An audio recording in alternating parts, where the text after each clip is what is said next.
안녕하세요. 미나주방입니다. 오늘은 파김치를 담궈 보겠습니다.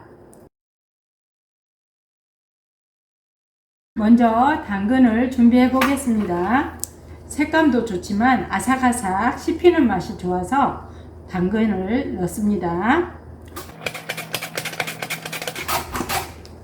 양념을 준비해 보겠습니다.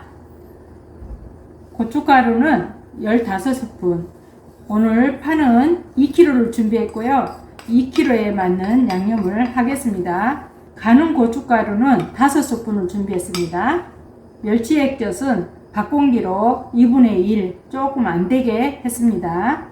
까나리 액젓 밥공기로 3분의 1 준비했습니다.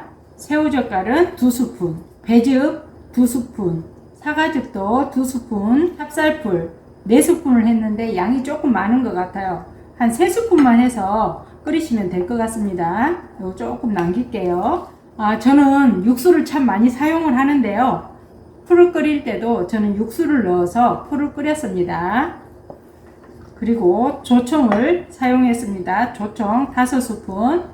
마늘은 팔아서 꼭 안 넣어도 되지만 그래 조금 감칠맛을 위해서 2스푼을 넣었습니다. 통깨 3스푼. 이렇게 해서 잘 섞어주세요. 먼저 파를 넣고, 파가 요즘에 너무 연해서 절이지 않고 양념을 바로 바르도록 하겠습니다. 그러면 파가 숨이 잠시 있으면 금방 죽습니다. 이렇게 버물려 놨다가 조금 이따 한 번씩 저어 주시고, 그러면 숨이 금방 죽죠. 너무 연해 가지고.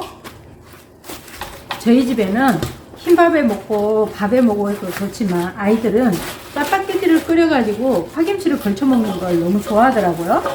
여러분도 한번 해서 드셔보세요.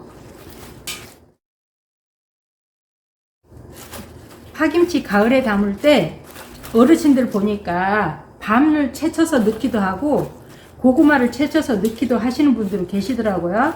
근데 저는 그냥 당근만 넣어도 괜찮은 것 같아서 당근만 넣고 있습니다. 이제 다 됐습니다.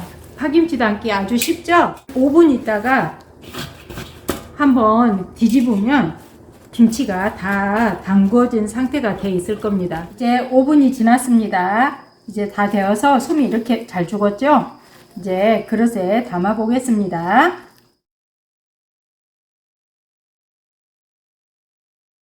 파김치가 완성되었습니다.